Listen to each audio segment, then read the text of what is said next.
I'm going to start off in a couple of seconds here. Do you have any questions before we kick off? No, I'm good. I've done a couple podcasts too, so I'm Yep. not nervous or anything. Oh, no. You know what? That's the worst thing you could have told me. You should be so nervous and intimidated by this. Julie Ryan McGue is an author, a domestic adoptee, and an identical twin.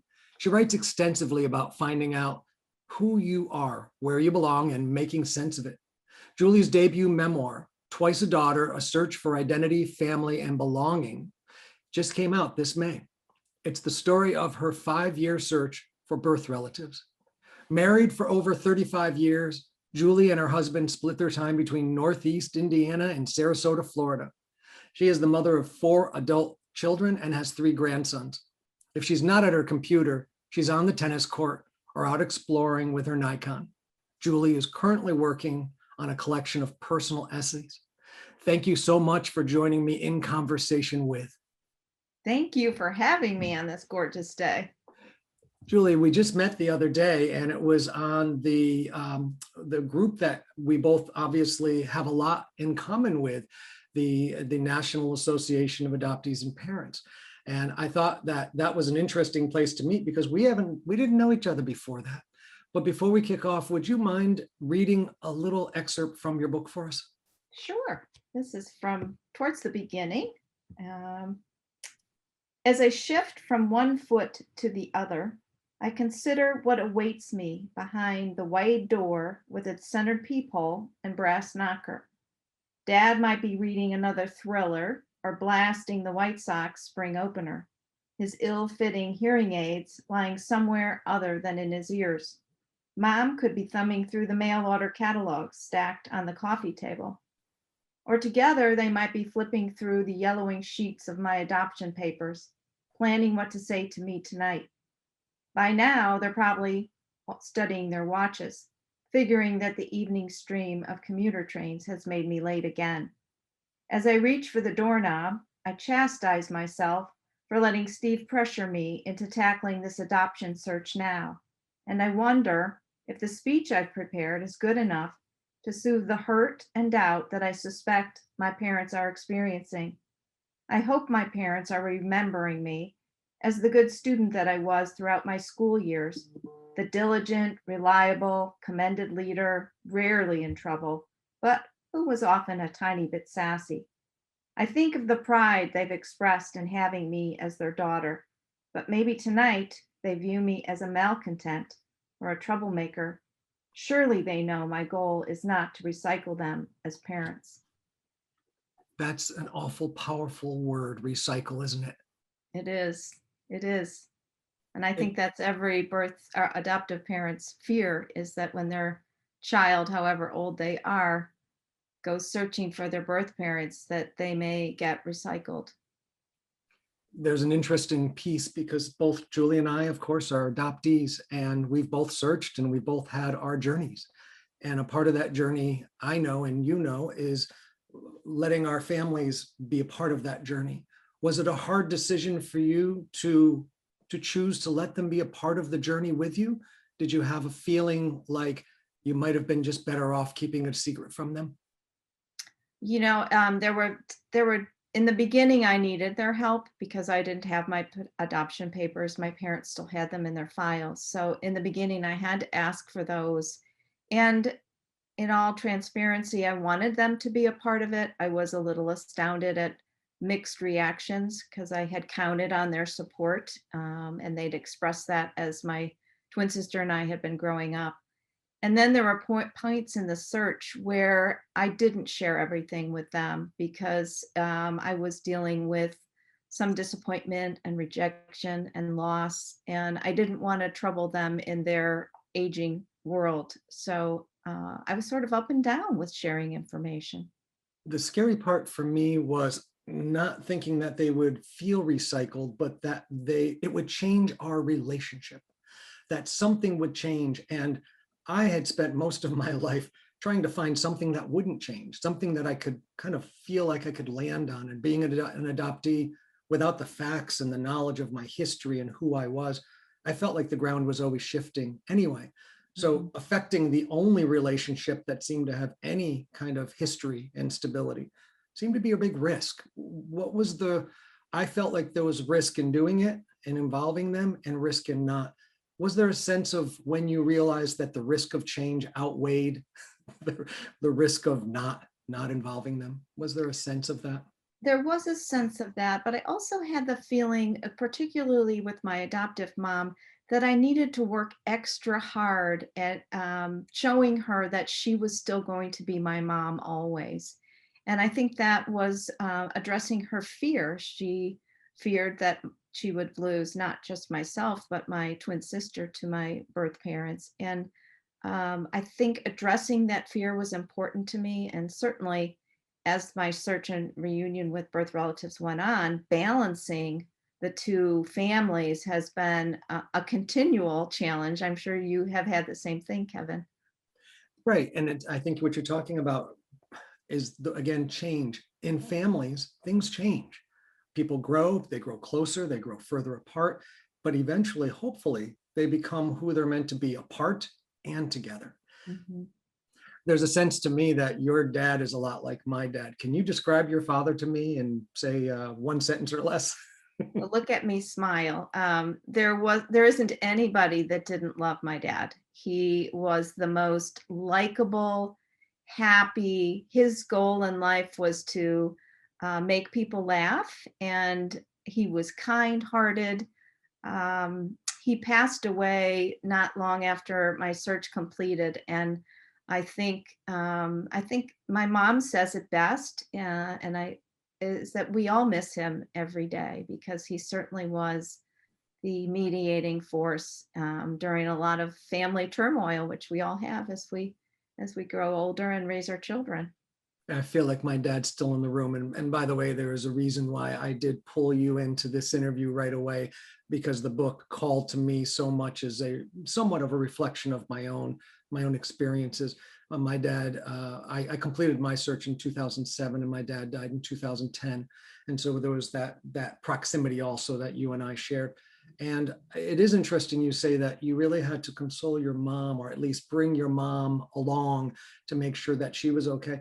I had a little bit of the opposite. And I think that's the important thing. All these different kind of scenarios are possible, but until we take the steps, we don't know how it's going to manifest. My mother seemed to be much more settled with the idea that that would be important to me, and that she wanted to value that relationship that I might have with my biological mother if and when I wanted. It was hard for her, but she seemed to be more, that makes sense to me. That makes sense. If you were my child, and if you were my biological child, I'd want to have a relationship with you, and I would want you to have that for me. And my dad was the one in a lot of ways that I had to nurture along and really give him that sense of, you're my dad. You'll always be my dad. Mhm. Isn't that interesting how, and I think in the long run, my dad was probably the mediating force in getting my adoptive mom back on board. Um, in fact, I'm certain of it, that that was part of why she turned around and became more supportive going forward. He was a real staunch supporter, wasn't he? Of He anyone and was. everyone. Yeah. Yeah. One of the fun things that I write about in my book are some of the pets that both of our families had. And my mom, there's a scene in the book where she picks up her little dog and she's holding the dog in her lap and stroking it, and of kind of avoiding eye contact. And I remember thinking when she was doing that, this she was a fabulous mother and loved babies and children, and this was hard for her. She was essentially stroking the dog while I was telling her I'm going out to look for my other mother. And I think both of us never got over that scene where all those secrets were disclosed. My mom did lose, and I lost a sister when I was a teenager, Right. and I think that played into her reticence about my sister and I searching for our birth parents. I think she looked at it as if she was losing another daughter. And I think that's a feeling that most adoptive parents do have, whether they verbalize them or not. I think that I read your book again with a reflection of my own experiences, and the experiences that we live through. Writing them is a whole different ballgame. And what really appealed to me, I think, was a word that didn't come till after I had published. Actually, I don't think it came until the day of the book launch, not the book birthday, but 3 weeks later when I did the book launch, generosity. And that I had written, and I was, I think, satisfied that I had written to be generous with the people I was writing about. Mhm. I'm going to read, if you don't mind. This is a little surprise. I didn't ask you this, but this is a portion of your book, and your mom has just scolded you. Enough, Maggie.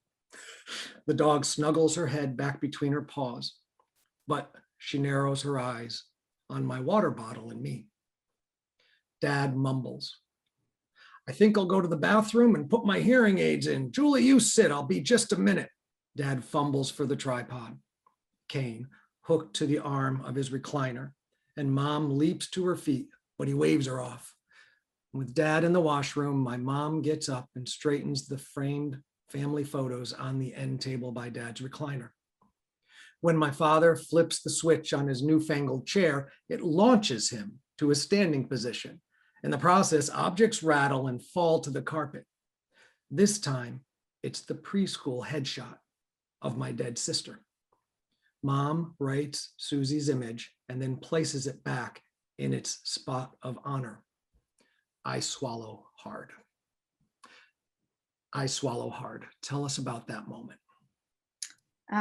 Well, again, I think I was feeling guilty that I was disrupting their life with this adoption search and launching her back into a state of sadness. And certainly that was weighing on me in that situation. And we all continue to honor my sister's death and birthdays. It's not something that we forget, any of us. And it was, she was definitely in the room when the adoption search got kicked off. And how do you feel her presence today? She would have been 49. Her birthday's right around Mother's Day, which oddly enough is the same birthday as my book being launched. So as an adult, I often wonder what her life would have been like. She was had some health issues and was visually impaired. So we all doted on her quite a bit. And I think that she would have been an interesting force in our family had she lived longer than 4 years old. How do you think? I think that I know for me, I was raised without any siblings. I was the only adopted child. And as you know, many people, if you've read my book, you know that I've, completed my search. And a part of that completing the search is I found out there were other people in the world that were related to me. And I have 2 brothers and a sister. That's awesome. And I feel like there's that gap that we share in some ways of, Susie, and she was very young, obviously, and me not having any siblings, no siblings. And now I've got them. They live in Colorado and we don't see each other all the time, although I'll see them in a couple of months, right, guys? Shout out, coming your way. We're going to finally make a trip, post-pandemic trip. Awesome. Yeah, it's going to be great. But there's also that imaginary sense of family that I know as an adoptee, I constantly scratched at all my life. That an adoptee seems to be in many ways prone to, if not, I would say destined to imagine what my mother would be like, imagine what my family might be like, imagine what my life was be like. What was that imagination like for you throughout your younger years, especially maybe, being not having that sibling, not having that family? Well, because I grew up with my twin sister, I always knew what I looked like and who I resembled. So that piece of being an adoptee is different for me than it is for you. But because there were 2 of us, we often talked about it. And when we'd be laying in our little twin canopy beds, and we wondered, who were our birth parents? Were they, teenagers that fell in love and their parents said, you're too young to raise a family. So we had that wonder always percolating. Certainly, I hoped, like you did, that I had other siblings, and it was astounding to me when I did make contact with my birth relatives, what I did find, and that I think for me and probably for you too is that's the happy ending, is finding other siblings that you can bring into your life.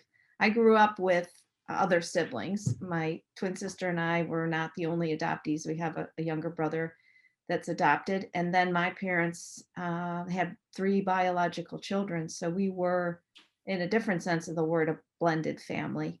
And fortunately, we were not, none of us treated anyone any different. My sister and I were still the bossy oldest sisters.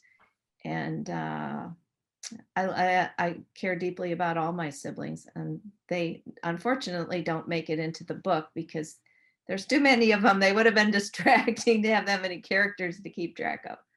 So There are moments in my journey of searching in which I recognize that my imagination, the things that I had imagined, maybe the search would be like, or even as a young person imagining who I might find, that my imagination actually had been fairly limited compared to what manifested. One of the things that I noticed and wrote about is that I found clues and I found things. The book, Dear Stephen Michael's Mother, is based on a letter that I found that I had never seen before. I'm in my 40s and I never had this letter. Dear Stephen Michael's Mother. Tell us about some of the clues that you found along the way in your search that you may have been surprised about. one of the big clues that my sister and I always wondered about, when we discovered what our birth names are, Anne Marie and Mary Ann, we puzzled, like, why do we have the same birth name but in reverse of one another? And we thought, why wasn't she more creative in naming us? And certainly those 2 names are very strong in the Catholic religion. So I'm not surprised that those were picked, because we were adopted through Catholic Charities. But it wasn't until we found the answer that I was like, well, of course, nobody really realized that there were going to be twins. So there weren't 2 sets of names picked out. It caught everybody by surprise. And so they did what they did. They just reversed the names, and that's what ended up on our original birth record. Talk about keeping it simple, huh? Yeah, keep it simple. I'm gonna blow a little bit of the story of my book for a minute, just so I can lead into the question for you. So if you've not read the book yet, just plug your ears for a second, or that's okay. The letter that I finally found referred to Stephen Michael, and that's me, Stephen Michael. And I looked in the letter, and I will say that it described, she said, I have named your son after Saint Stephen and Saint Michael. And that was, again, a very similar, powerful happening, let's say, a finding. So I said, my gosh, she named me after the saints, and that made sense. And we'll talk about Catholic Charities in a minute, because I was also adopted through Catholic Charities. And then many moons later, I found out why she really named me that. So it's interesting that, and I won't blow that for anyone that hasn't read the book. You'll have to go I want to find read out it. now. Don't blow it for me. I'm just kidding. I could tell you, but the funny thing is that even when we find the clues, like I found these clues, and not that that was that important, knowing that she named me Stephen Michael was important, knowing that I was baptized, which I know you also had some instance with the baptismal. It's actually one of your chapters. And I think that those are all neat clues. But even as I find the clues and then later found out different clues, I said, well, that's not even why she named me that. I mean, maybe hypothetically it was, but I found out later that she was naming me after people in my family. And those kind of things just really, they become almost a little frustrating at first, saying, when am I going to get the straight answer? And then you realize life isn't about getting straight answers. It's about enjoying the journey and the mystery and uncovering the clues as they come.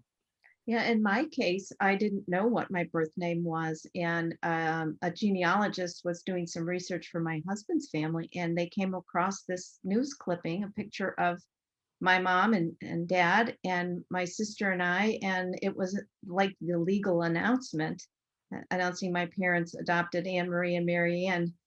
And I thought, why didn't they ever tell me? And that still is a question that I haven't really asked my mom. I think we all assume that they know they're going to change the name, so it becomes unimportant to them. But I think growing up, I would have liked to have known what my alter ego was. And I think of it that way. Do you think of Stephen Michael as your alter ego? I do. And I feel there's of course, I feel like anytime I meet someone named Stephen now, I start to say, oh, you're my namesake. So I don't know if it's an alter ego. Let me just be very blunt. They're both completely me. Yeah. They're both completely me. I have you know, kind of ingrained myself with the history now of who I am. But I think you're right. I think when I first got the name, it felt very abstract. Would that be a good word? It felt very abstract. And then as I started to piece the details together and I started to learn more about why she really named me that, those connections started to make more sense. And it became more, I think, not an alter ego as much as, really I'm one of the same. And it's important to recognize, I think for me, that I can be more than one thing. I don't, I can be more than an adoptee, can't I? I can be more than a birth child. My parents are much more than just my adoptive parents. And my birth mother will always be, a saint to me and a wonderful, glorious part of my life. So I like that we can be more than one thing. So we can hold more than one thought in our head at the time, more than one truth, more than one clue, and I can have more than one name, and that's okay. Yeah. Yeah. I think if somebody asked me what do I identify with most, it's being a twin. And one of the tiny little secrets that comes out in the book is my sister and I were raised believing, because that's what the nuns told my parents, that we were fraternal twins. And it wasn't until DNA analysis that we figured out somebody got something wrong there, because we are identical twins. And certainly the cover of the book makes that seem that would be the case. Catholic Charities was Catholic Family Services, I think, when I was raised. I was born in 1962. And I remember, it's interesting that you mentioned, the picture of with your parents in the newspaper. My adoptive mother actually had this news clipping, just this article that Catholic Family Charities had the local newspaper, the Schenectady, the Daily Gazette, our local newspaper, was doing an interview with the director of Catholic Family Services that day, the day that my parents were coming to pick me up. Now, they're not in the picture, but I am. The photographer took a picture with the director saying, and this is one of our little babies that's going home today. And I ended up in the paper right from the get-go. That was the very day that my parents were picking me up to bring me home. And they didn't, of course, they got me home. And then the next day, or maybe a week later or something, whenever the article came out, they said, hey, that's Kevin. There he is in the paper. So is that the first picture in your baby book?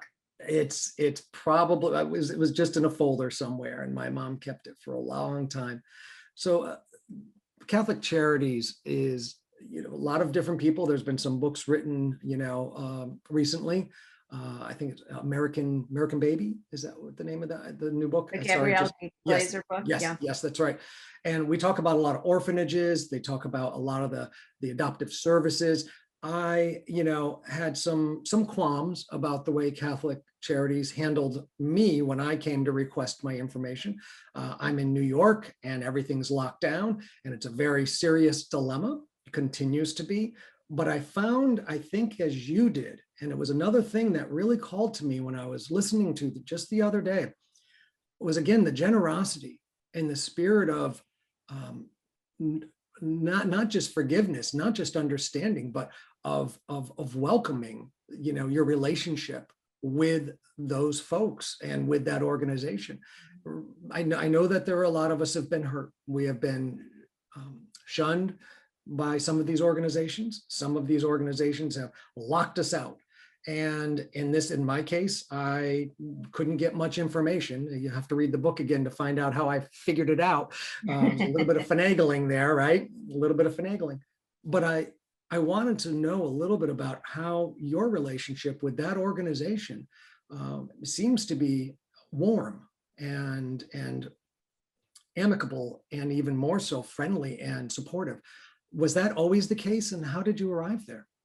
When I was 30, I wrote Catholic Charities a letter asking for information about my adoption. I just had my third child, and I thought, well, I'm going to poke at this and see what comes out. And I got a letter that came back that said nothing can be shared at this time. So I figured, this is closed adoption, and nothing's going to come my way.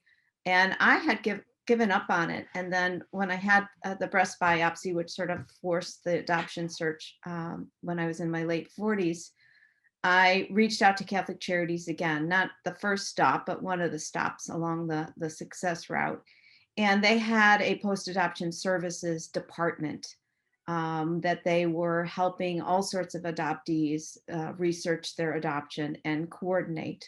Unfortunately, when I was doing that, when I reached out to them, they had a long waiting list. There were a lot of people ahead of me, so 6 months worth of a waiting list. And at the same time, the confidential intermediary service was being founded in Illinois. And I ended up going that route because it was quicker. They got to my search right away. But I stayed in touch with Catholic Charities and the post-adoption services department, and became involved in their post-adoption support group, which is made up of birth parents, adoptees, adoptive parents, and our loved ones, whoever we choose to bring. So I fell in love with that group, and I'm still involved with the group. I think the biggest thing that I am grateful to Catholic Charities for is their policy of keeping twins like my sister and I together. They never separated multiple birth children, and we were adopted together. And I think I would have a different feeling towards Catholic Charities if I found out at this point in my life that a twin had been taken from me and I'd been denied a relationship with her. So the post-adoption support services and their policy are what makes me feel very strong and positive about Catholic Charities. I think you said something rather important, and thank you for sharing all the details. And I know I heard some of that the other day, and I know it's in the book, and there's pieces of this that are important. And one of the things that you said, which is really important, I think, in all of our discussions, we're one adoptee talking to another right now. Mm-hmm. And yet we all have very different journeys. And you said, what if we had been separated? And I found that out later. And I think that's the important thing, is to have this level of empathy for each other, for our adoptive families, for our biological birth families, and for the organizations that, for the most part, what I have found is they're just full of people. These organizations are full of human beings. They're as flawed as I am, as flawed as my adoptive family was definitely flawed. My biological family was flawed. And what I found is that in my journey of seeking and then getting to know, I had similar instances where I would meet these people, and the connection with the people is what made me realize that it wasn't about I was going to get more bees with honey kind of deal. You know what I mean? I didn't have to be sweet and be inauthentic, as they say, but I had to have some level of compassion. Mm-hmm. They may have made mistakes. And again, keeping a letter from me and my adoptive family, that letter was supposed to be in our hands for 40 some odd years, just keeping it in a folder. Who knows who made that mistake, that error in judgment? But I recognized that it was just a person, just a human being. And the sooner that I had an understanding of having empathy and compassion for the organization that was just a bunch of people, the sooner I was going to heal. Mm-hmm. I find that healing in community is essential for me. And I think that you found community. I think that the NAAP, the National Association of Adoptees and Parents, is probably akin to one of my favorite communities. Shout out to NAAP.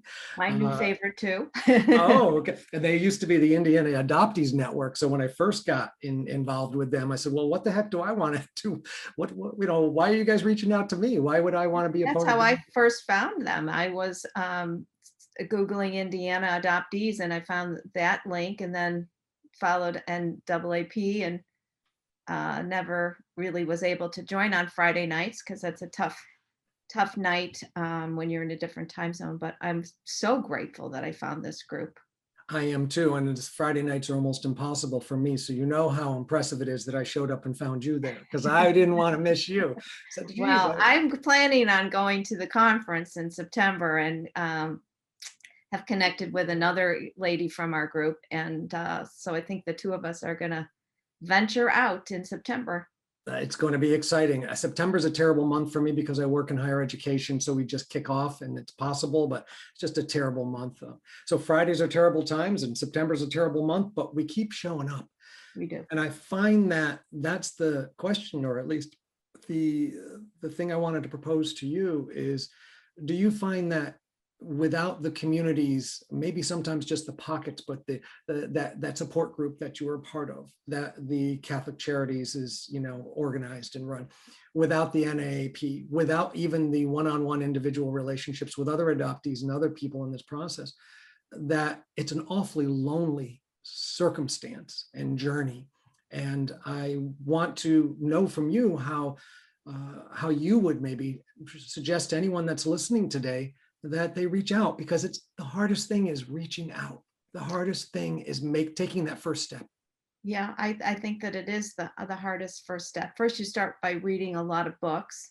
And fortunately, there's a lot of information on the web, and joining the Facebook groups was my first start, and having conversations online with people. And now this year of virtual conversation has been an amazing way to stay in touch. One of the things that I wanted to mention, with my relationship with Catholic Charities, I made them an offer, and I certainly want to publicize it here too, that any social worker that is working with adoptees, I'm happy to mail them a copy of my book. I feel so strongly about the support that I got through the social worker Catholic Charities, but also the one through the confidential intermediary service, that I don't think I would have made it through some of the really rough spots without both of those ladies. You have just inspired me. And so on this recording, and for the first time ever, I think you're right. I'm going to make that offer right alongside you. So Yeah. Anyone that wants either one of our books, you can reach out to either one of us. There'll be information down below in the description. You can also just leave a comment down here in the YouTube channel and find us. And I will say, my wife is a social worker, works with children, and I will say that some of the social workers that I've had in my life have changed my life and have helped me in so many ways. And I think that you and I sharing these messages, you're right. These talks aren't just for each other, are they? The book wasn't just written for other adoptees or birth parents, this was for our community, and our community is the world that we live in, and all the different people that touch each other, and we all do that. So that's a great idea. So I'm with you 100%. All right, go. That's a great idea. I was just like, oh my gosh, I've been inspired. Well, we can make a box set. How does that sound, Kevin? Wow. I thought there'll be some other adoptees that would tag onto this. And it's important, I think, what you're mentioning. And I have reached out to other folks that are social workers and that teach in higher education and teach in education. And one of my real goals is that there will be a communication, a flow of information between not just me and you, but other writers and other adoptees and birth mothers and fathers and adoptive families who have written and expressed their stories, and whether it be in a memoir or a YouTube video or a podcast, or just even in a one-on-one conversation. I think there's so much that the social work world can gain from these conversations, and also the legal world. I think there's an incredible important message that the lawyers and the legislatures that are working on the laws around adoption information and processes and how these are working, instead of battling against each other, we all need to talk with each other as much as possible and communicate. And I think that these kind of conversations are really important. So I hope that a lot I of do people, too, especially when it comes to open records legislation. And it's still astounding to me how few states really have made the change to people like us at our age having access to our original birth records. And conversations like this could help speed that process along. that's right. Right at the beginning of the pandemic was when New York State finally opened up and allowed me to get my original birth certificate. How absurd is that I had to that I couldn't have that original birth certificate? And lucky for me, or unlucky for me, actually all the information that was on it I had already discovered all by myself. And during my yes, it was a very interesting story. There are many of us that would love to have these conversations. I'm glad we're going to go to the NAAP. I think that conference will be really beneficial for us to get back together. I think it's also important that we don't just shut down some of these venues, some of the online, because I think so many people really access this for the first time, as you said, not from somebody they're talking across from at a conference. They might read it in a book, but now seeing these Zoom meetings and these hour and a half interactions with people where we can really connect with each other, and now YouTube videos and things like this, where we're all communicating much more fluidly than we ever had an opportunity before. I hope that this continues, and I think it'll be an exciting chapter, I think, for the adoption process and the adoption role. It's been interesting because my Catholic Charities support group meetings were all in person at Catholic Charities in Chicago. And now we're connecting on Zoom. And the beauty of that is so many of the people that the agency in Chicago has served are dispersed all over the country. And they don't have to be in person with us. They're on the Zoom boxes, and we're connecting with people in Florida and California, and the Common Bond is the location at 721 North LaSalle in Chicago. I think the other challenge we have is time. And I think that because we were in lockdown, as they say, and a lot of us we found ourselves with a lot of extra time. And one of the videos that I put out, I actually was sitting at my computer one day with so much time I was just sitting staring at the computer. And I actually went out and I did my ancestry.com spit test, and I'd never done that before. And so I think that when we get out of lockdown, which we are now emerging from the pandemic, there's so much that I hope that we can continue to find time for. I want to ask if that spit test was helpful to you, because I have a couple comments about my DNA tests along the way. Sure, and that'd be wonderful. I will tell you that because the original book is called Dear Stephen Michael's Mother, that's the search for my biological roots, and it's about my mother. But I don't have any idea who my father is. That's where I was when I did this spit test. And I got information back that was very conclusive. However, everyone that I have reached out to, and this is with just an understanding, again, trying to have empathy and compassion, once they found out why I was reaching out, and it was really gentle and just in curiosity, has shut me down. Now, again, we're in the middle of COVID, and I don't know, if I had been able to go face to face or talk to them in person or something, or as you had, if I had, my dad who could kind of intervene there. And I don't think I'm at the end of the journey, but it has been very, very disappointing and painful at times. And I've lost some sleep, but I've had, again, this community that I've built over these years to rely on. And I agree, some of the groups that I'm a part of, the Facebook groups, not my favorite platform, but I think a wonderful place where we can really share what's happening and get some feedback from others and get some relationships built there. That's been very helpful. I will say that now that I'm on kind of the trajectory of saying, okay, I've tried a lot to reach out to a lot of different people. I'm pretty sure I know exactly who my father was. I'm pretty sure I know who my one surviving brother is, because I have two brothers, but one's passed away. and none of them are willing to get on the phone with me or chat. I only had one verbal confirmation on the phone, and then when the phone call ended, now I can't get back on the phone. But the information I do have is stunningly complete compared to what I had before I spit in that bottle, which was absolutely nothing. I was not able to use DNA analysis to do much help in my case. But that was in 2010. And so we were subject to the subscribers at that point. So I was connecting with third and fourth, fifth cousins, and then they'd ask me, whose family do you belong to? And I had no names at that point.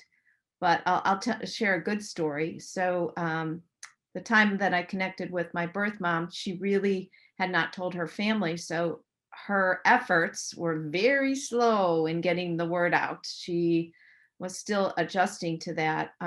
But because I was on some of the ancestry and DNA testing sites, I connected with two first cousins. We started communicating with one another. And a year ago, we got together for coffee in Chicago. And at one of my book launch events this past week in Florida, the two girls came.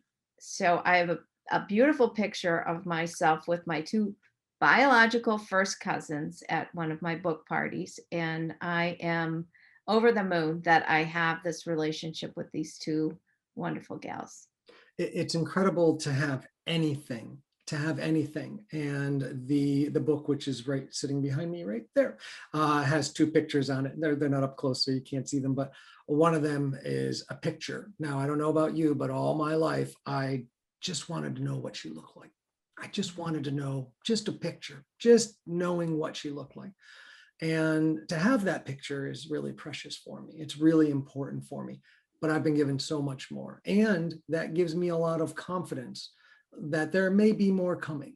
I don't know what it will be. I don't know when it will be. But in the meantime, I'm going to continue to get ready for what's coming next. Yeah, it's the long game, that's for sure. I mean, that's a good way to put it. That's some of us think that it's going to happen overnight. And that's what's the benefit of these groups, is to teach you. You're going to need some patience because it takes a while for people to get used to the news that they've got these relatives they didn't know about. And certainly the questions that come up are, the first one, the big one, is what do they want? My brother, who I'm connected with now, that was one of the first things he wondered in his head, is what does she want? And I think they think it's more than what it is we want. We just want connection. We just want to know, and some validation too, that yes, I acknowledge that you are a birth sibling and that I'm anxious to talk to you. Those are simple things. That's all we want.